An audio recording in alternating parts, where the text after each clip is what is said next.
So before we go into our 10th podcast, I just want to make a special thank you to our guest for coming on to our 10th episode and making it a special one. But I do want to apologise for the audio quality in this video. It's not up to our usual standard, but it will be changed for our next video, and I really hope you enjoy the podcast. Hello everyone and welcome back to the Football Zone. This is podcast number 10 and it's a special one. We thought we'd get an amazing guest on. We have Craig. Introduce yourself. So my name's Craig Liddle. I'm currently academy manager at Middlesbrough Football Club. So thanks for having us, lads. Oh, yeah. Brilliant. So football, you've loved it ever since you were a child. Yeah. How did it all start for you? Believe it or not, I started playing for my school team when I was 5 years old. I just turned 5. Yeah.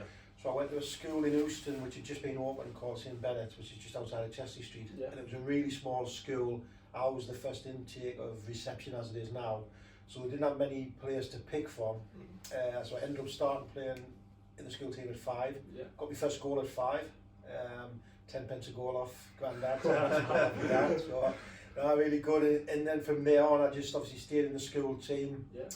All the way through till obviously secondary school. I joined a local boys club called Liddle Park. Oh yeah, not Liddle Park. Yeah. So I was part of the first ever Liddle Park team. So Ron Bourne, who was well known in the area for his recruitment in Middlesbrough, I was part of Ron Bourne's first team in Liddle Park. Yeah. And obviously stayed at Liddle Park for a good few years. Moved on to secondary school at St Leonard's in Durham. I went to secondary school. Oh, right, brilliant. So obviously played for St Leonard's, the districts, etc. Continued to play for Liddle Park. And in them days, you used to go to clubs when you were 14, on schoolboy forms. So I did the usual, went to Newcastle, Sunderland, local clubs, and then at 16 when I left school and I done off to Aston Villa. Yeah. And started my career with Aston Villa. So was it like a sort of scouting process? It was a bit bizarre really, because when I was 14 I was going to Leicester with, remember Paul Kitson used to play for Newcastle? Do you know Paul? Can't quite remember Paul. I'm sure he is. So Paul Kitson, he played for West Ham, Leicester, Newcastle. So me and Paul Kitson went down at the same time, and Paul started his scholarship, and just as I was about to leave school, the head of the academy at the time, Dave Richardson, left Leicester to go to Aston Villa. Right. So I hadn't signed any forms at Leicester to commit for my apprenticeship, so when Dave left, I left with him. So I ended up going to Aston Villa. Oh, geez, how many years now? I'm 51. What's 51 take 16? 40, 35, yeah? Yeah. 35 years ago. Think about that, yeah. 35 years ago I left home. So it seems like yesterday. How was that whole scouting process like? Because obviously you're a young lad and on these teams are circling around and things like that. Yeah, so it was just basically playing on a Sunday. And they would, like you say, there'd be scouts from the local area, from the local team, sorry. And there was a guy called Grant Shearer who worked for Leicester at the time but then moved to Villa. Grant was one, he was a school teacher in Sunderland, he just recommended me to Villa. And obviously went down for trials in the school holidays as you do. Yeah. Ended up enjoying it. There's a little story behind that. I could have then, right at the end of my under 16 year before I left home, Middlesbrough showed an interest in signing me. Right. But my dad, being my dad, wanted me to get out of Chelsea Street because I was doing things that I probably shouldn't have been doing at 16 that most boys do, and he thought it would be best for me to go away, detach myself a little bit from my friends and concentrate on my career. 100%. So your dad was a big part of that then? Yeah, both my mum and dad, sadly they're not here, but both mum and dad, they never missed a school game, a district game, Sunday morning game for Liddle Park. Never drove, neither of them drove, but they never ever missed a game, so they either get lifts on the bus or however, so they never missed, so they were a big part of obviously me growing up and being involved in football all the time. So for like the scouting processes and stuff like that, you said that you scored a goal, like the first ever goal for Liddle Park and stuff like that. What was your preferred position when being scouted? I started off as in junior school, like most players do. I started off as a centre forward. Yeah. When I was sort of 5, 6, and then I moved into midfield, and I played midfield all the way up until probably early 20s, 1920s. So midfield was my primary position, and that's where I preferred to play. But I think as I got older, I got slower and moved back into the defence, which... So did you have to sort of adapt your game to then sort of allow you to get move and progress further in your career? I think so. I think what I did do, I went to Aston Villa and had 3 years at Aston Villa. And when I was sort of 15, 16, I would never tackle anybody. Yeah. And I think when I moved away from home, I become a lot more aggressive, and obviously on the pitch I was a lot more aggressive, and had to adapt my game, because that's obviously part and parcel of the game, winning the ball and obviously the transition and stuff. So yeah, I certainly had to adapt my game to obviously to the next level to make an impact. Yeah. What were your best qualities, would you say? So you went from midfielder, then was there a coach who said, like, I see these qualities but better as centre half, or what was that like? I think in my earlier years, technically I was quite good. So technically I could handle the football, I could pass, I could create things.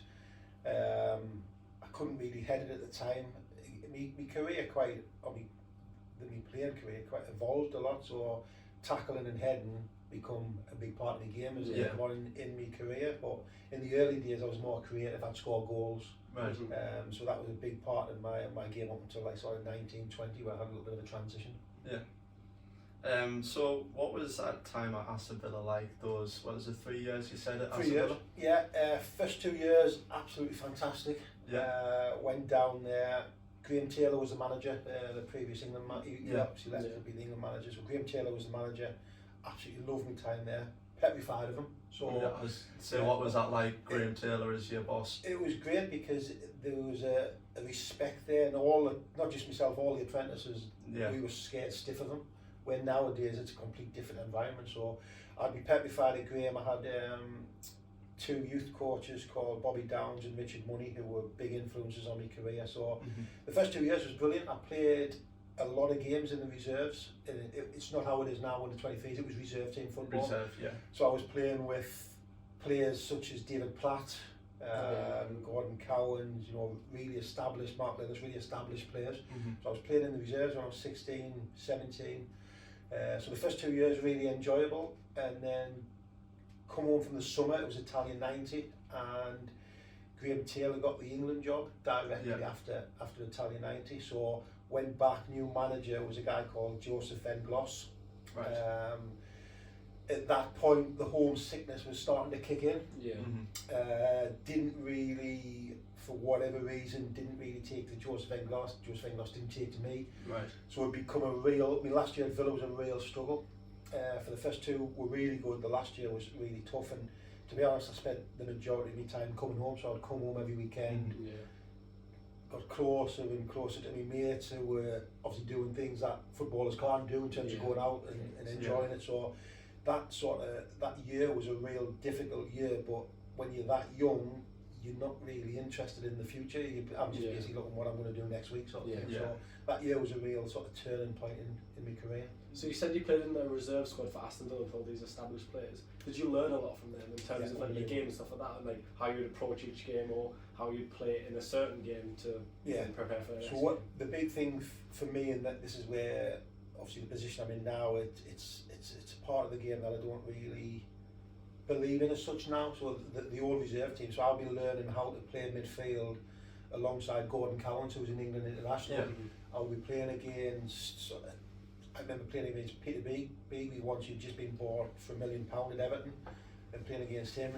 So you were really pitching yourself against players who knew the game, where now it's more under 21s, etc.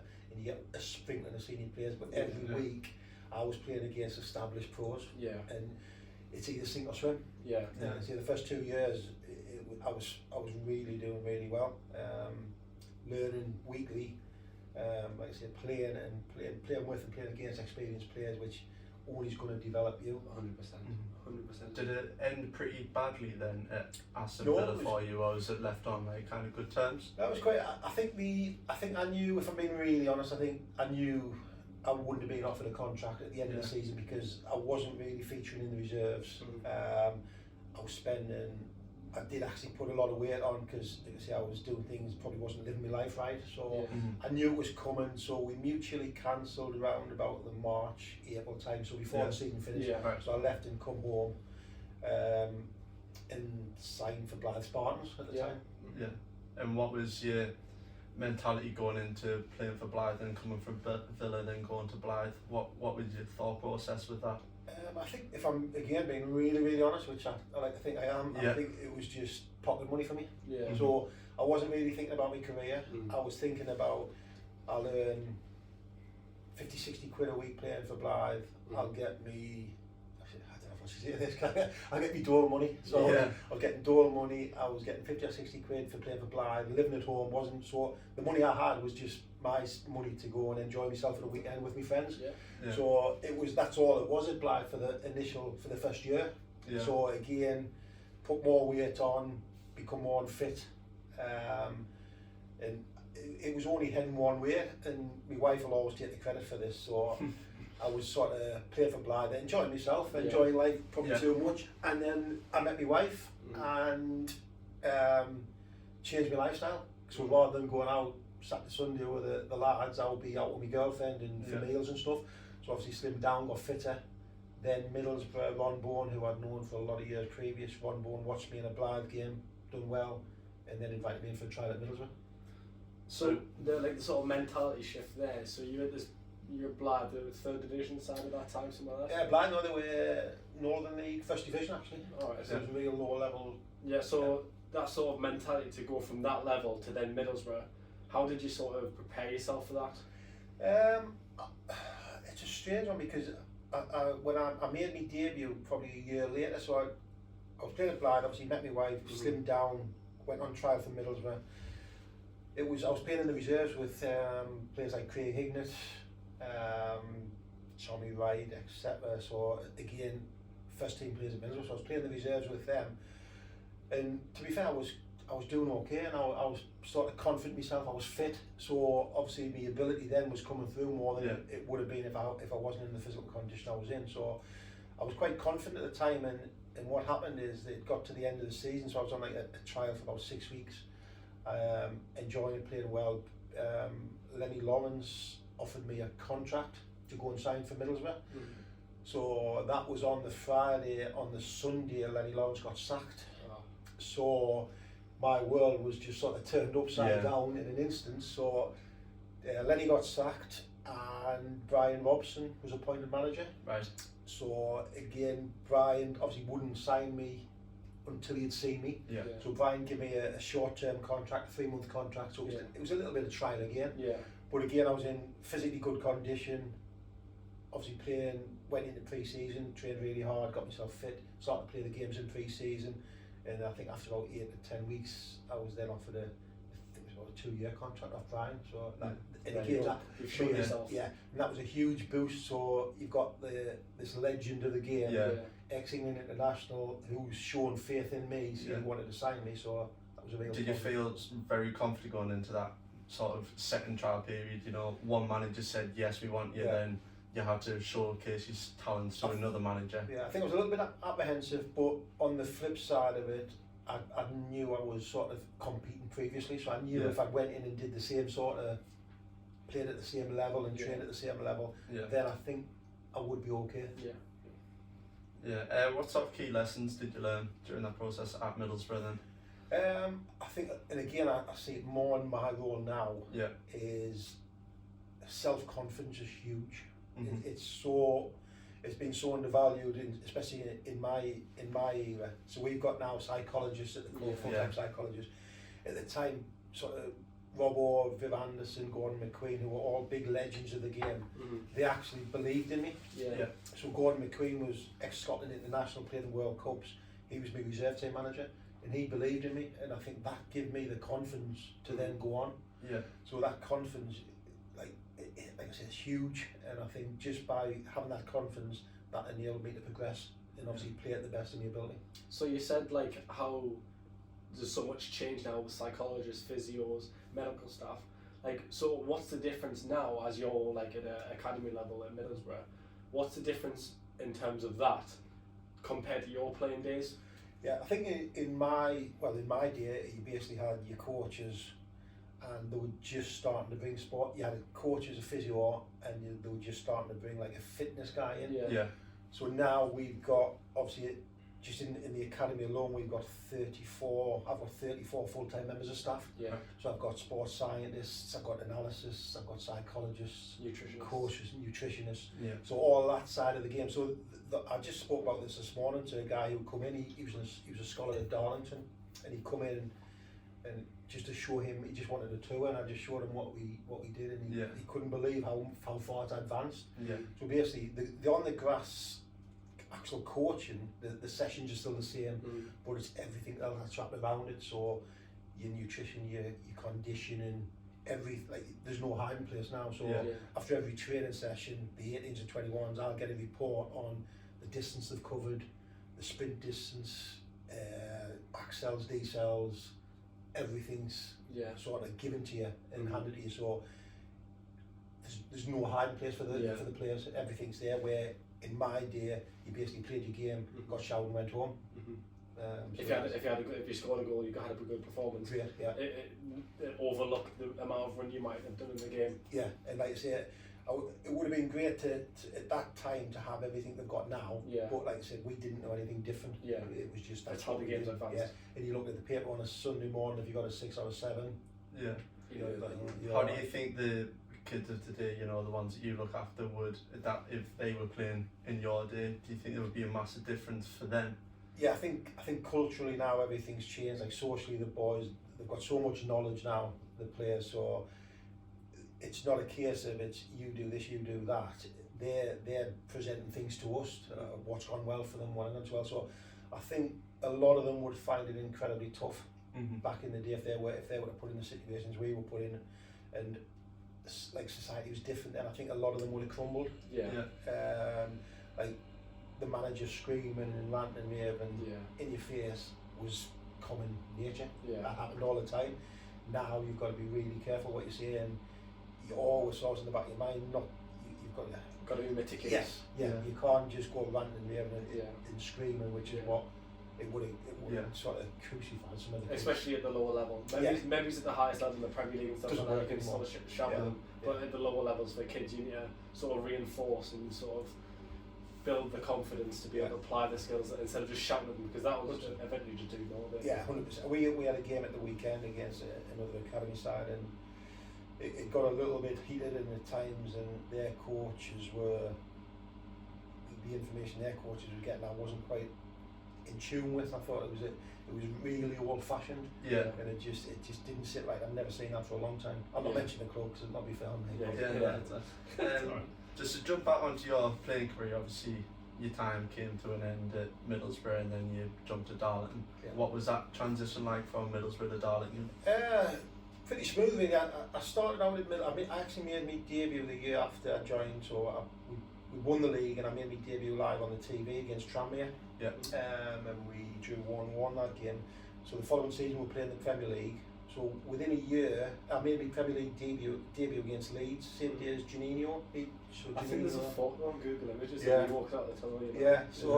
Juninho, he took a lot of there was no pressure on me because I was just irrelevant to what was going on because we had this Brazilian superstar player. So I was probably playing for Blythe a year previous in front of 150 people, and then going out to the Riverside in front of 35,000 sellout was a huge jump. How was that feeling? Mad, because I remember sitting in the toilet thinking, I was Martin Lee Sharp, who was England international, and I'm thinking, wow, what happens if I'm not good? Then the doubts start to creep in because I've never played that level. The game actually went really well for me, so that gave me another boost, and that season I think I played 13 Premier League games, which doesn't sound a lot, but it is a lot from where you came from the season before, playing at Blythe, 150 fans to 100%. And then you play at stadiums like Anfield. I remember walking out at Anfield, playing at Highbury, which was Arsenal's ground, Everton, all them grounds. I did get man of the match once against Liverpool for home games, so loads of like unbelievable memories. Then the second year, it was the year where we got the 2 cup finals and got relegated. So again, played in the earlier rounds of the cup, but was involved in the squad for the 2 finals. Didn't make the bench, but I was in the squad, so you got that atmosphere. Got the atmosphere, travelling to the game, suits, sunglasses, everything to get on the pitch. Get the rain all really sort of like I still got my FA Cup final and my Coca-Cola Cup final shirts with the badge on it. And then we got relegated the year after that. Again, we were in the Championship, and I wasn't really featuring a great deal. So Darlington offered us the opportunity to go and play regular football. So I think that was about in the February. I actually left. I think I left the day Gaza signed for Middlesbrough. I left on loan to go to Darlington when Gaza signed for Middlesbrough. Was that your choice to go out on loan for that first team football, or was it a joint choice with the coach of the club? Probably Darlington phoned obviously the club up, and the club asked me if I want to go. So I think it was a bit of both. But yeah. I think I was 26, 27. I wanted to play regular football. Yeah. And again I go back about self-confidence. I never ever deemed myself really good enough to play in the Premier League. That was a big challenge for me. So there's times I played games where, like Anfield, I mentioned Anfield, I played Anfield. I actually couldn't wait to get off the pitch just to see I've played there, been there, done it, but I haven't made any mistakes and I'm off the pitch. I just wasn't never comfortable enough, and that's one probably big regret I've got, that I didn't embrace the Premier League experiences and the Championship experience in Middlesbrough as much as I could have done. So going down to Darlington, I was going in there with, like, not being big-headed, but thinking I could do this level.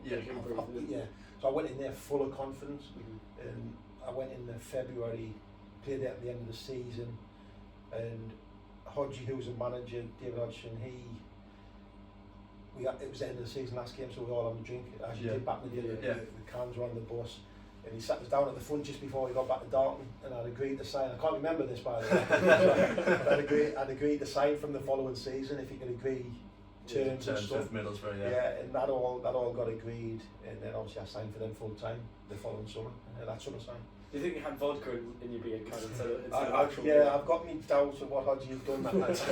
I can't remember getting off the bus. I can't remember signing. She must have wanted you pretty badly. I'd had a real good spell there, loan spell. Like I say, a lot of it's confidence, because I really believed I was probably too good for that level, but I knew I would be good at that level. I mean, you've experienced Premier League football, and you've experienced the highest of levels of world football, realistically. When you go into a lower league, I think that's a mentality for most people as well, and you see that a lot these days as well. Those sort of younger kids going from like a Chelsea to then Derby, like Mason Mount did. He's shown his skills as well, and he's got his chance as well. I mean, you look at, again, just flipping back to the Middlesbrough, because it was such an amazing time. I remember playing Chelsea, and I was given the task of man marking Ruud Guillet live on Sky, and the previous month I think I'd man marked Teddy Sheringham. And you think the manager Brian had obviously put that much faith in me, and then I'm like, the next year I'm moving down and playing in League Two. So there was that little bit. And if I can play against Ruud Guillet, I should be all right at this level. So what was that season like that you got to 2 cup finals and got relegated? Obviously you experienced the highs of highs and the lows of lows. What was that like for not just yourself but the squad? Yeah, it was a bit, because we had some unbelievable players. So Ravanelli was in there, Juninho, Emerson, Branco, who was a World Cup winner for Brazil as well. But I think I only played 6 or 7 league games in that year, so I wasn't really a fixture in the team. I was more on the periphery of it all. But it was sort of strange, because if we cancelled the game against Blackburn because we deemed we couldn't field the team, so the Premier League deducted us 3 points, and then we had to go and play Blackburn and lost the game. So if we played the game, we would have lost. We would have had 3 points, and we would have survived at the end of the season, because we went to Leeds the final game of the season, needed to win. So if they just turned the youth team out that game, and they just lost, we would have stayed in the Premier League. So it was a real strange. Again, I wasn't involved in the decision. I remember I had a dead leg. I was actually injured, but I think at a push I would have played. You would have played if you were asked, we need you to play this game. It's hindsight though. Hindsight, And you would never know. You're kind of going in the straight church, you're getting towards finals, you wouldn't think at the end of the season you're in a relegation spell. And like I say, I think we were, the cup finals, I think the first one against Leicester, we were seconds away from winning. Emil Heskey scored an equaliser to take the replay. Leicester beat us in the replay. And then the second one was Chelsea, where Di Matteo scored after 28 seconds or so. It was I remember that goal actually. So, 2 amazing experiences. A little bit, not disappointing because I wasn't good enough to be in the team, but it was great to be part of the squad, but it would have been even better if I'd been on the bench as a minimum. Yeah. So going into Darlington, you made the 300 appearances for Darlington. What was that time like at Darlington? What's your fondest of memories at Darlington? Fantastic. I loved it was a real sort of close-knit club. Supporters took to me quite quickly. So the first year we'd signed some decent players at that level, Marco Gabbiadini, Gary Bennett, ex-Sunderland players. So there was a few of us signed together. We fell short that year. The following season we made some more big signings. So like we got a lad from Chelsea, from Arsenal, Neil Heaney, Craig Russell joined us from Man City, myself, Gabbers, and we were flying. We were top of the league right up until probably the March, April time. And then Gabbiadini hit a bad run of form. We just couldn't score goals, and we ended up dropping down and ended up in the playoffs. Playoffs couldn't have predicted it. Couldn't have been any worse for us really, because we were the big team in the northeast at that level. We ended up getting Hartlepool, so there was always a scare that our local rivals were going to beat us in the playoff semi-finals. We played the first leg at Victoria Park at Hartlepool, and luckily I scored the first goal. So that raised me profile on my status at Darlington. We scored in a playoff semi-final against the biggest rival, so that was great. We won that game 2-0, and then we won the second leg 1-0. Got the final against Peterborough, and how we never were, still to this day don't know how we didn't win. We were absolutely fantastic first half, could have been 4-5 up, couldn't score, and then they hit us on the break and beat us 1-0. So it was a surreal experience. George Reynolds was the chairman at the time. He was a bit of a character. You'll be able to Google things about George. He was a safe crack. He'd done time in prison and everything, and really strange guy. So is he not happy about the playoff? There's a story behind it. So we were on. I don't think it's not much of a secret now. We won at League 2 at the time, which was 1999. You give us, if we win the top 3, you got £1,000 a man win bonus. Which at that level is huge. So we were getting all these win bonuses all the way through the season because we were in the top 3. And then all of a sudden it just tailed off. We couldn't buy a win. So I think George's biggest disappointment was that he's paid all this bonus out and he's got nothing to show at the end of it. So the following season he just cut the money right back. And then that was pretty much start of a few tough years. I had opportunities to leave. George gave me a new contract again. George was a strange guy. He locked me in his office, me and my wife, and he wouldn't let us go until we'd signed the new contract. And he told, I had an agent, he wouldn't pay the agent, so he told the agent either butt out or there'll be trouble. That was a way George worked. So I signed a 3.5 year deal again at that level for really good money.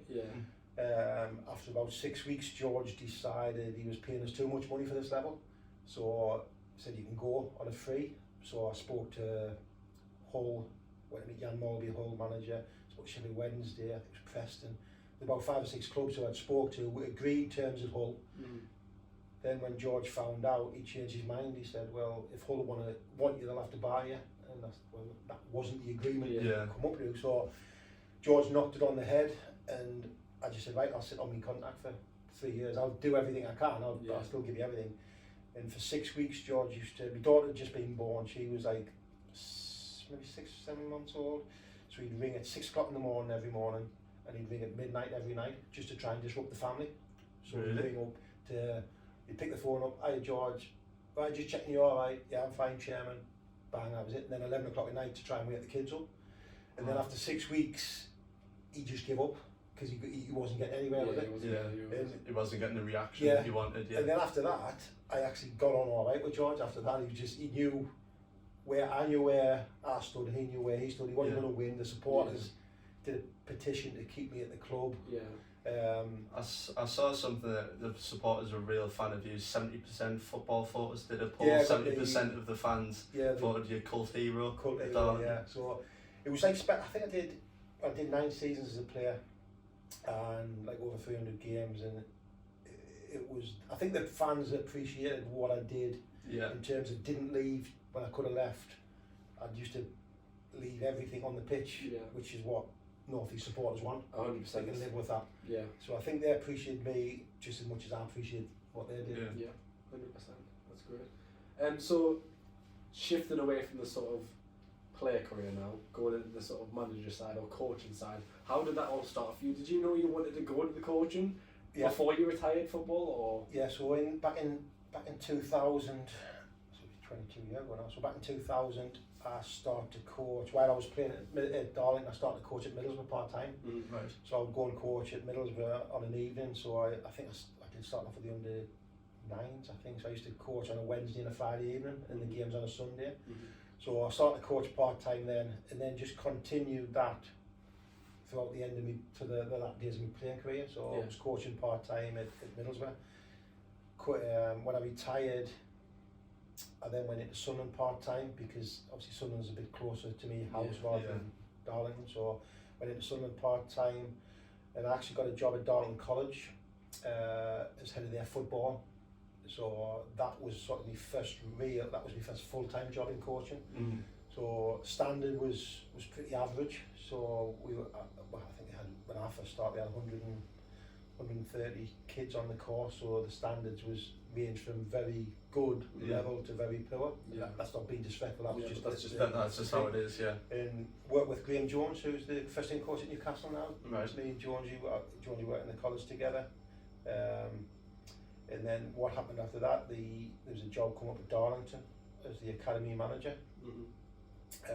Applied for it, didn't get it because they had somebody already lined up for it.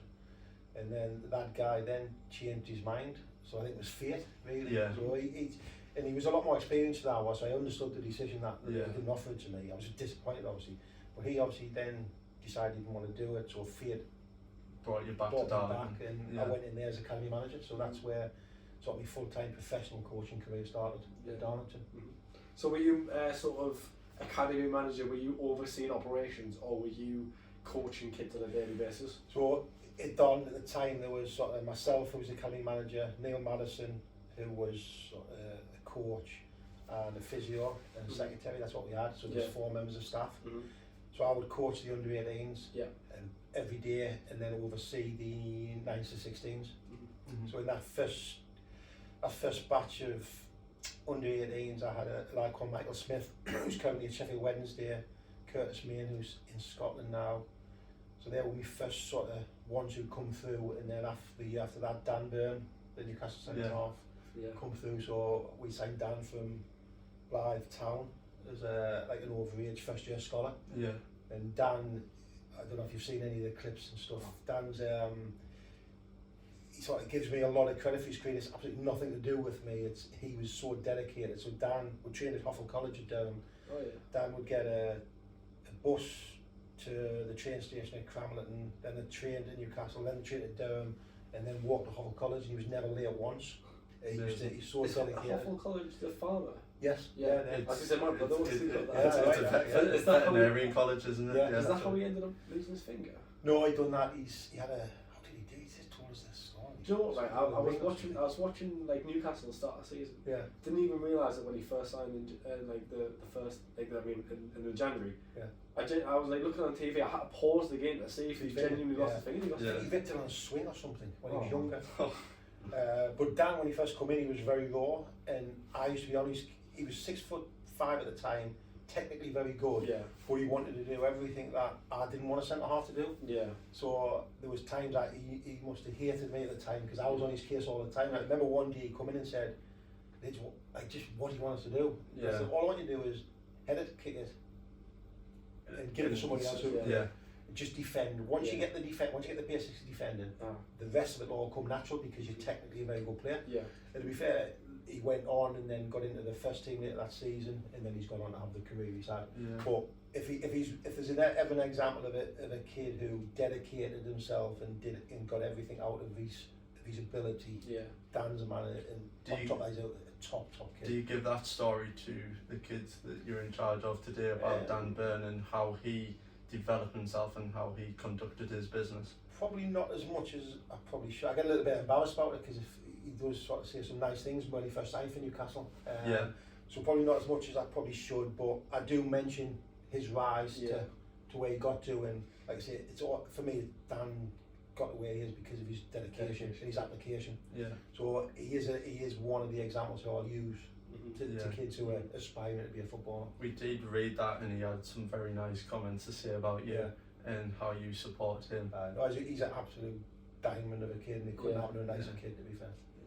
I mean, I'm glad he signed for Newcastle. I'll tell you what, what a cracker player he is. Yeah, because again, when he signed for Newcastle, he knew obviously I was a Newcastle supporter. Yeah. And the guy who did the interview is a big Dan supporter, so he knew the connection between me and Dan. So he asked him the question. So I mean, you can't have a worse team to go to than Newcastle.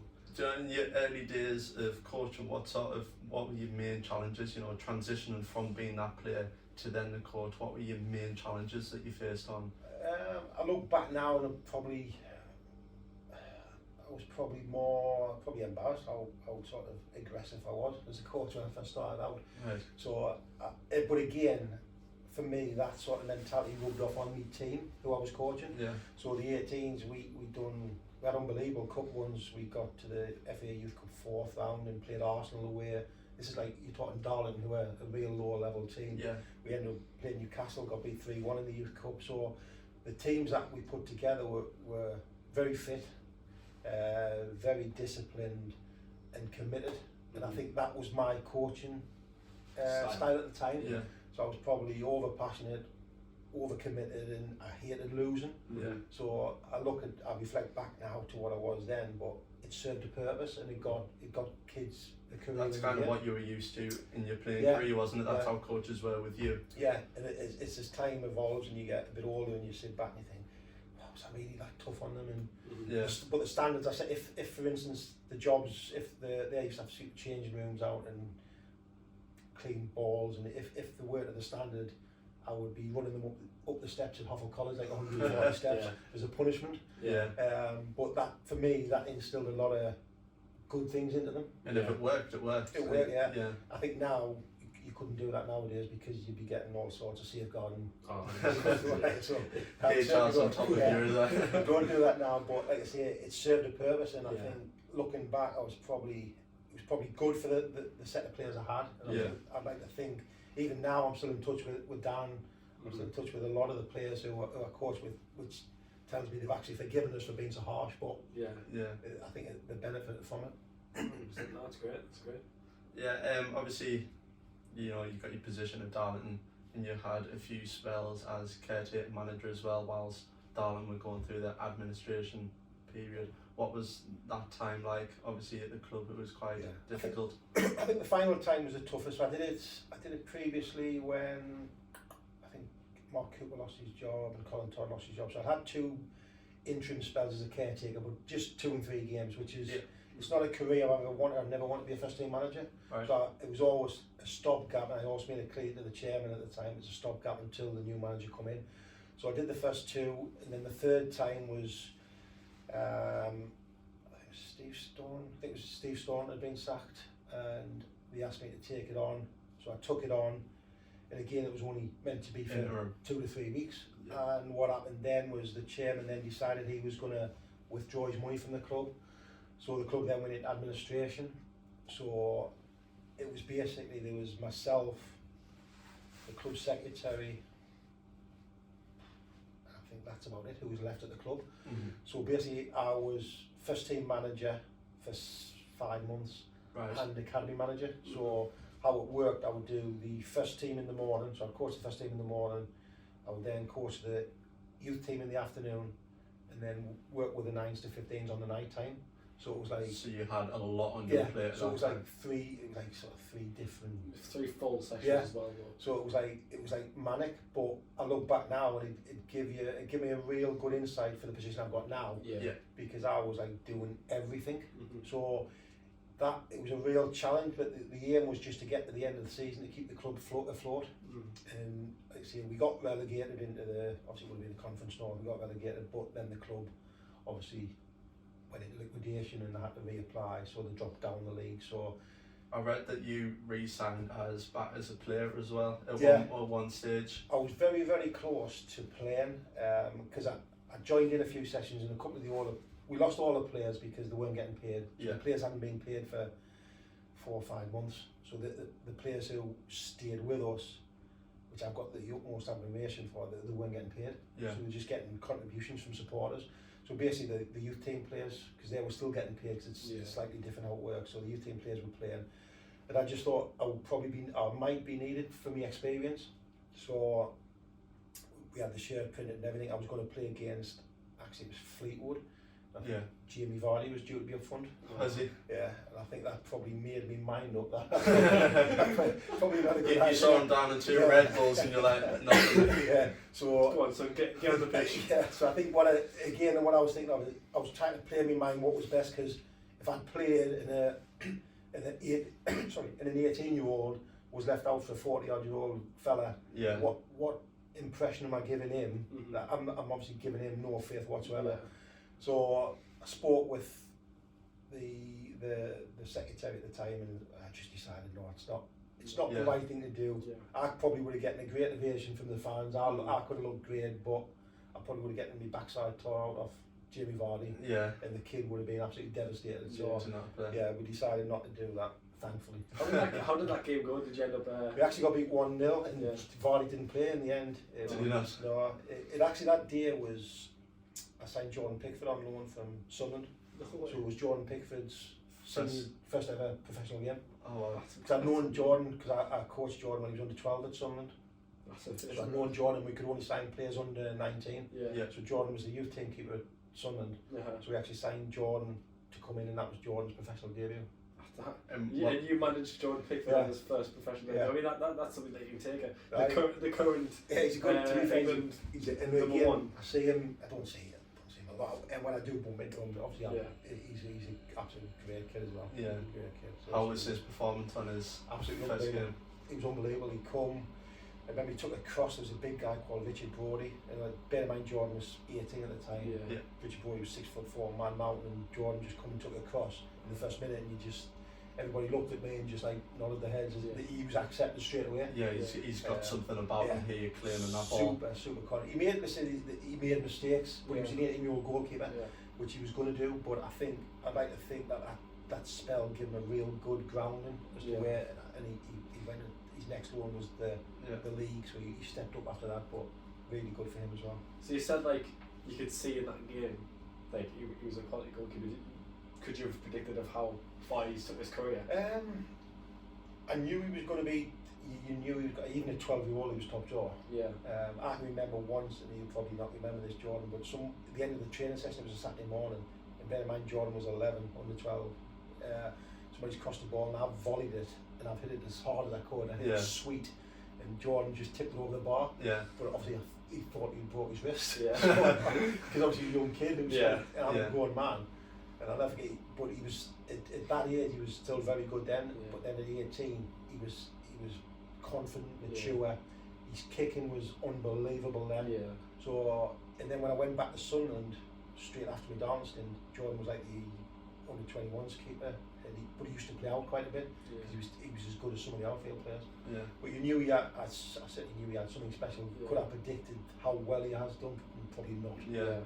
Because obviously you joined academy under 18s at Sunderland. So as soon as the final game of the season at Darlington was, I think, Kevin, we won the last game 2-0. Then I knew that was the end for me, because I'd been offered the position at Sunderland. So obviously that was tough for me to leave Darlington after X amount of years. Were you headhunted for that position at Sunderland? No, it come up, and it was just advertised, and I just went for it. Yeah. I knew Jed McNamee, who was the academy manager, because I'd worked there as a part-time coach earlier on. So it was just a job I applied for, and thankfully got it. Yeah. Had a year there, which was quite successful. We won the under 18 Premier League that year, and we had some good players. George Honeyman, who's playing now. Yeah. What's in that team? Michael Manman's playing somewhere now, still in the league. So there was a few. Liam Agnew played for the first team. Lyndon Gooch played. I was going to ask, did you have the coach Linden? Yeah, Linden was there. So Yeah, it was a productive year for me and the players, because it was really good, really enjoyable. Good, so you learnt a lot in that year. Yeah. Before going back to Middlesbrough. Yeah, like I say, the time at Sunderland obviously come to an end quite. It was unexpected, shall we say. Left on bad terms, or? Yes and no. I've known Jed for a long time, and he had ideas how he wanted things to work. Yeah. I had different ideas, so it was their decision. But I knew there was something potentially offering in Middlesbrough, which has been my club for a long time as well. Yeah. So was I disappointed? Yes. But it's probably the best thing that's ever happened to me in my career. If I'm being really honest. So. And again, I seen Jed yesterday. We played Sunderland yesterday, under 17s in the cup. That's it. I still speak to him. There's no like hard feelings left. That's football. Yeah. I've had to, when I first went in as a academy manager at Middlesbrough, I had to move people on because you've got a way of working and you've got to have people who you're comfortable with. So I understand the decision. Not that I didn't at the time, but I do now. You do now, given the role that you're in. And there's no problem with it. Yeah. So you kind of, I mean, your time at Aston Villa, you said it was like sort of mutual. You kind of wanted to go back to your homesick and stuff like that, but kind of being let go at the same time, letting like kids go and stuff like that. Is that kind of hard for you to do? Because like you've sort of experienced it in a way. Yeah, really hard. I mean, the Sunderland one's probably the only time where it wasn't mutual. It was their decision. Really. Yeah. It was there. So that was a real dent in my sort of pride and confidence. So I know how it feels, and like I say, leaving Villa, although it was mutual, it was going to happen anyway. It would have been their decision at the end. So it's really the Sunderland thing that really raises my awareness of how to, when I've got to sort of let players know the contracts aren't getting extended. Yeah. It's a real delicate situation, and we've just done it last week with the 16s, and I've got a team of staff underneath me who have to deliver the messages, and it's still, everything comes back to me because I'm the head of the academy. It's still my fault, even though I can't make decisions on 180 kids. It's still the anger that initially comes from the parents is still aimed at me. So then I've got to invite the parents in, and I think when you sit down and you explain the reasons, you show a little bit of empathy. I think they come on board and understand. What's that sort of process like of letting one of the youth players go? So we've got boys from 6-year-old who come in up to 21, but you can't officially sign till you're 9. So when they sign at 9, it's a 1-year registration for the first few years. So we very rarely, and again this is part of what I've developed over the time, we very rarely release boys at under 9, 10, 11, because what happens, you release them, they go back into grassroots. By the time it's 12 and 13, they're still the best players in grassroots, so you invite them back in. So we tend to ride with the younger boys. When we do make sort of releases, and I hate the word release, but when we do not extend contracts, it's a multidisciplinary meeting. So I'll chair the meeting. We'll have the lead coaches who work with them 3, 4, 5 times a week. The recruitment guys who obviously have known them and invite them into the club.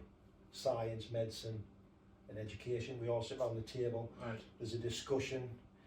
It very, very rarely comes where it's a split decision. It's normally, because we review the kids every 6 weeks, it's very rarely a split camp. The only time where I'd have the casting vote, shall we say, the deciding decision is if it's split. And I would say in probably 6 years, that's probably been twice. So it's fairly unanimous. Because you kind of get a lot of data from each person. We've got everything. In the 6 weekly reviews that we do, so they're called multidisciplinary meetings. So we discuss every player every 6 weeks. So we know who's finding it tough. We know who's striving and who's going to play the next level up. So when them decisions are made, the lead coaches then speak with the parents, give them 48 hours to digest it, to get rid of any anger and disappointment they've got, and then we invite them in for a face-to-face meeting. Someone last week didn't agree with it. They said they would prefer us to sit down with the boy and the mum and dad. But my experience of that, the boy gets really upset, tearful, cries, he's embarrassed. Mum and dad get angry. The meeting isn't constructive. Doesn't go well. It never has done. So that's the process I adopted about 5 or 6 years ago, and it's worked up until last week when someone was really enjoying, but nobody's ever going to be happy when they get that news. But the thing is, it's the harsh reality of football. If you can't cut it, there's no point. At the end of the day, you're investing money in these kids, exactly. And at the end of the day, it's a lot of money. If they're not cutting it, and if they're not making it to the level that you're setting and wanting to meet, it's just business. And when you do sit back and speak with the parents and you reflect, I spoke to one yesterday actually on a Zoom call, and you say, listen, for 4 nights a week, you know where your boy is. He's been training with us, so he's had our coaching free of charge, and our physios free of charge, and the sports science programs free of charge. We take all the boys on international trips once a year, so the 12s are going to Belgium in a few weeks' time, so they go all over Europe with us. So everything's free of charge. They get took to all the tournaments and buses, so they don't pay for anything. So half of me understands why they're angry and frustrated, but the other half thinks, well, you've had an unbelievable journey. I mean, I took the under-18s to Dallas. For some of the lads had never been out of the country. For them to go to Dallas, you think what an amazing life experience that is for them. But like I say, at the time, I understand it's raw and it's bitter. But I think when people sit back and reflect what they've had. Was there any like sort of support in place after you've released them, like to potentially go trials at different clubs? Yeah. Or? So we've got like an aftercare team, player care team. Sorry. So again, I chair that, and we have a player care manager. The recruitment guy gets involved. Science medicine. So we put a program for them.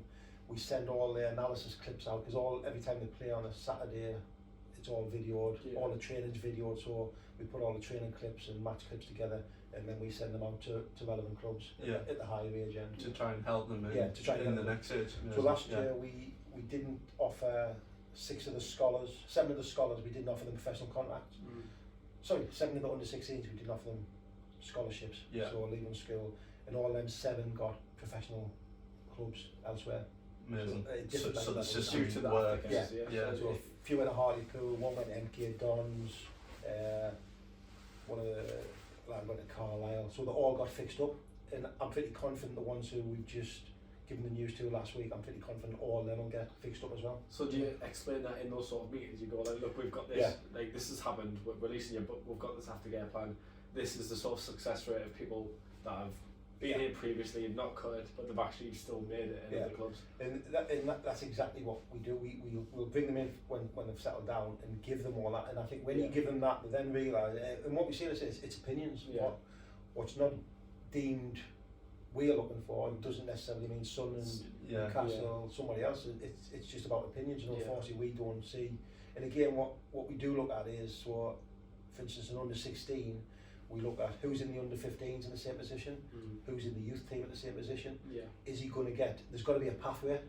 And if there's not a pathway, rather than us waste 2 years of his time, we're best off trying to help him to go somewhere else. So it does all get explained, but like I say, it's not easy for parents. I understand that. Obviously, you mentioned at your time at Sunderland, you had the academy manager who had his own way of doing things. You're the academy manager at Borough. What's your way of doing things? Do you drop down and tell people how they should be doing it? What's your...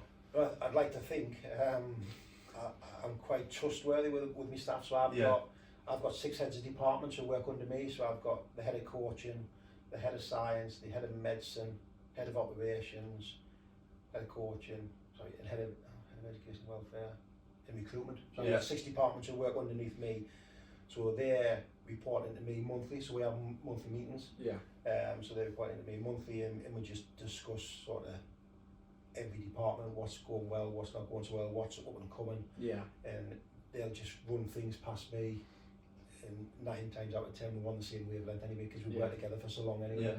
So it's a pretty fluid process, and underneath them heads of departments, they've all got staff. So like I say, we've got 34 full-time members of staff. Just in the academy alone. So it's a huge operation. And obviously, previously you've spent time in the interim of the first team as well, as you did a few years ago as well. How's that time? What do you try and implement whilst you're in the interim? Because it was a bit longer than you expected this time around, wasn't it? Yeah, so the first time was Gary Monk had lost his job. So the story is, I got a phone call on the Saturday night. Gary had been informed he wasn't manager anymore, so I think it was the day before Christmas Eve. So it was a Boxing Day game I was taking care of. So I went in, spoke with the chief exec, he spoke to the players with myself, and then I took training on the Christmas Day and took the game against Bolton on Boxing Day, and we won 2-0. So that's my 100% record. I'm finished now in management, so that's 100% record. This time is a little bit different. So when Chris lost his job, one of the first team staff members, Leo, stayed on. So he was really the coach. He was the first team manager. I was just there to assist him and help him and give my opinion. So we expected that to be probably 2 games at most. But it went on, I think it was 4 or 5. I had a look, it was 5 games. 5 games. Yeah. And again, I was basically, we put a couple of the coaches, so Lee Cattermole went in as a coach, Mark Tinkler, who were both experienced coaches, they went as the coach, and I went in just to assist Leo with the decision making and team selections. Ultimately it was his choice, but I would give him alternative views on what I thought. So it worked quite well, quite enjoyed it. But if I'm being really honest, couldn't wait to get back to my job, because obviously 5 games and 4 weeks or whatever I was away with the first team, I'm still having to do my job, but I'm not doing it as well as I would like. So it was a good experience, and couldn't wait to get back into. In that interim period, do you have like discussions with the senior members of senior players, and the club captain about, you know, how we're going to work through this little period that's going to be a bit tough for us? Yeah, I think the chief exec sort of outlines that when he obviously gives the message to the players. But the way I look at it, just especially when I did you're just a custodian. You're doing it because you know somebody else is coming in, so you're just doing it, and you don't try and change too much. Because to go in and try and change the whole structure of the first team when you could be there for 1-2 games maximum is a bit pointless, because you haven't got time to do that. So basically you're just setting them up, maybe tweak 1 or 2. I was quite adamant that one of our younger players should play, and I kept on pushing Leo and a lad called Hayden Hackney, who's gone in and stayed in. So the senior players, Johnny Howson's the captain and a fantastic forward. Johnny you wouldn't ask his advice, but you'd certainly have conversations with him. But that was mainly Leo, who's the manager. He would do that sort of stuff. And obviously Michael Carrick's now took charge. Have you had conversations with him? What's he been like coming into the club? Yeah, absolutely, breath of fresh air. So I've been fortunate that the managers I've worked with, I've had good I'd like to think I've had good relationships with all of them. Going back to my first one was Aitor, then I've had, not in order, but Jonathan Woodgate, Steve Agnew for a little bit, Tony Pulis, Neil Warnock, Gary Monk, and now Michael. So I've had a variety of different styles, but Michael's a really calm. What you're getting from Michael is really calm. So nothing. He's obviously been at the top and done everything. He's really calm. I think that passes on to the players. I've had discussions with him of obviously who I think could progress, and to be fair, he's really on board with giving the young players a chance, which is brilliant for us. And they go to Scotland tomorrow. They're going up to play Hibs, and I think there'll be 5 or 6 of them going up. So looks good on your behalf as well, bringing through these young lads who are hopefully going to do well in that first team. Yeah, brilliant. And I say he's such a calm fella, but one thing I will say about him, he's just a very humble guy. Like if just speaking to him, he's just a normal guy. He's Champions League winner. You wouldn't expect he's just a top fella. And obviously, just on personal side, your son currently plays for your old club, Darton, does he? How's that feeling for you? Are you proud of him, or? Yeah, I think he come through Middlesbrough. He was there 7 to age 21. He had 2 really tough games. He made his debut Leeds away, and then played against Tottenham in the cup. So he had the 2 of the toughest games he could ever play. And then, to be honest, he still had 2 years left on his contract, and I was really conscious. I'll be open and honest with this. I was really conscious of people saying, "Oh, he's only there because he's just so." That's people's that's the nature. They get jealous. I thought that was my manager. Whenever I got game time, it was like, "Oh, you only play because your dad's the manager." And to be honest, I was his biggest critic. I was quite detrimental to Ben. So when I was his under-18 manager, and if we got beat, no matter how well he played, it was his fault. And the kids, the rest of the team, like Tav, Tavernier and all them, used to laugh because they couldn't do it right for long. So I was like, basically when Bristol Rovers come in for Ben, it was 2 years after his contract, and it was me basically saying, no, you're going. And it was probably the wrong move because COVID had kicked in, so he was down there on his own. His mum was worried sick about him. He was in and out of the team, wasn't really playing much. Then went to Queen of the South, didn't work out there. And then obviously he's come out of the game, and to be honest, he's gone into Darlington, and he's happy and he's enjoying it. And I think you tend to get lost in this football world of, oh, my son's going to play in the Premier League and all that. At the end of the day, he's happy. He's got his girlfriend. He's playing for Darlington regular now. He's enjoying it. And so it's a bit like you were playing at such heights of the Premier League, Aston Villa. You went out of Blythe, and you were actually a lot happier at Blythe because and then you play your best football when you're happy. Will he come again? He's capable. Does he want to come again? I'm not really sure he's got the hunger. I think he's just he's so laid back. I think if it works out for him, if it doesn't, I think he's happy doing what he's doing. So. And then I've got another question on your playing career. So you had obviously you retired and you had a testimonial game. Playing against your all-time Middlesbrough for Darlington. How did that go? Because there's a little story about that. Well, again, I'm going to be really cynical and give my view on it. So when it come to I had to retire. I tore most off my pubic bone, and I had loads of it. I think I had about 14, 15 operations across my body, my knees and my groins and everything. So I knew the time was coming. I was 33 at the time, and I still had a year and a half left on my contract, so we agreed I'd have a testimonial. The club at the time, the chairman at the time, said he wanted to cap the attendance at 5,000. I wouldn't have that because I knew the supporters would be on my side. So I'm saying it's either my money, because I've stayed, I could have went to other clubs. It's either I get the reward, financial rewards, or it doesn't happen. And I knew if it didn't happen, there'd be a big hoo-ha with the support. Big fuss about it. So I was told not to go down that route, but me being me, I'm quite stubborn. I'm saying, no, that's it. So Middlesbrough kindly agreed to come. Game kicks off. Middlesbrough have a very large following behind one goal. The main stand's quite full. Half time comes. There's a phone call. There's a bomb scare. There's a turnstile being left open, and somebody's apparently claiming to have left a bomb in the turnstile. And the phone call was made from just outside the stadium. So everybody gets evacuated quickly. I go with my committee straight to the ticket office to see the crowd. Boards down, everybody gone home. So they couldn't get the official attendance, so the guesstimate was 4,999. So I got a decent income from it. But I would be very surprised if there wasn't close to 7,500, 8,000 rather than 4,900. So there's some unanswered questions. I'm not bothered. If that's what happened, it happened. But I ain't gonna. But you got to send off by the fans and all that. Unbelievable reception. And that was the key. My mum was still here, so she got to see us.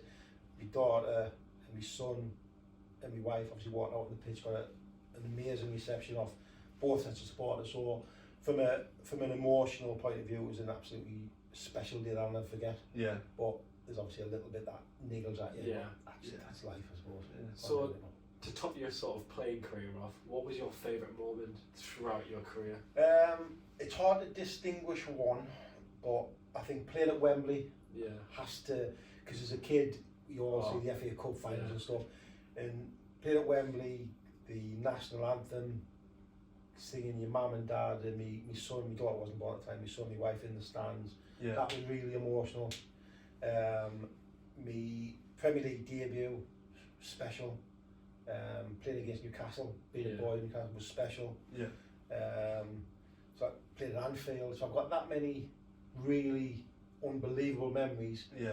But if I was to pin it down, I would probably have to say it was the Wembley. Wembley one. Yeah. Have to be, because the whole occasion of it. Yeah.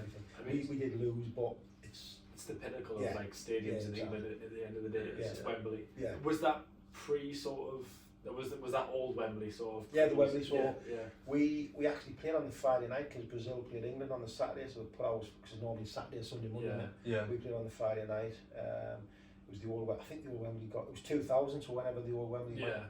I think that might have been one of the last ones, to be honest. Yeah, it would have been at that time. Yeah, 2000. So so that's got to be me.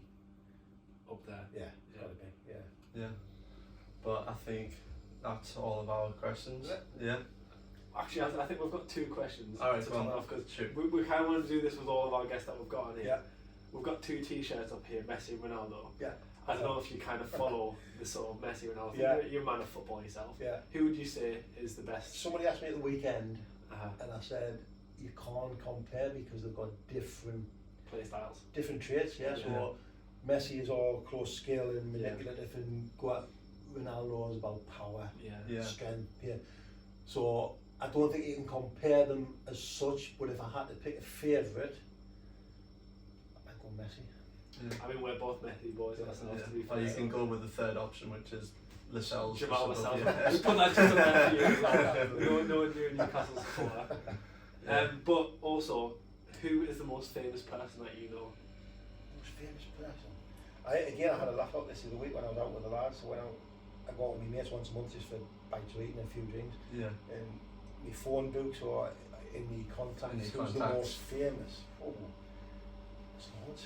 And that sounds awful. You got to big yourself up at some point.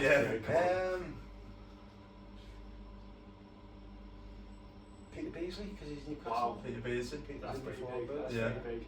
So I'm quite fortunate because I've got like ex-players. So I'm not Gareth South. I've got Pickford's in. Oh, Gareth Southgate. I know Gareth because he played at work for me and stuff. I would say probably Beasley because he was my hero as a kid. That's pretty big.